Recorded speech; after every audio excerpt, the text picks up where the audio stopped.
Welcome to my Collier Seminole State Park video. Collier Seminole, Collier Seminole. This is the Blockhouse, and it was built as the park caretaker's residence about 1940. I'd live in it. It's a cool log cabin. Okay, the question is, do they let us inside? Oh yeah. I was here before during COVID and you could not go inside. Oh, this is cool. Barron Collier's impossible dream and his achievement. South Florida's mangrove forest,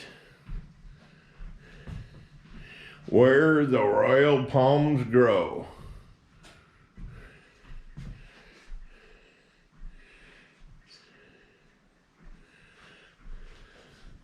Seminole and Miccosukee Indians.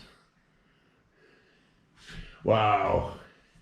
Now that's a cool floor, I gotta say. Probably Dave Fine if I had to guess. Oh my gosh, 1940. They don't let you go upstairs, but that's okay. This is just awesome. Yeah, I'd live up here and be the caretaker. They don't let people up here now though.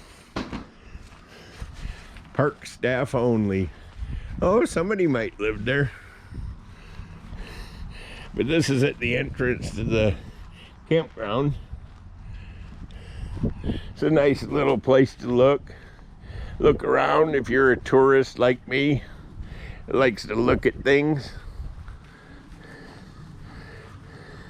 Somebody must be there. There's air conditioning. Yeah, the Blockhouse, somebody may live there. It said on that sign that this is one of the few places in South Florida that royal palms occur naturally. It's pretty cool. Okay, let's go find something else to look at.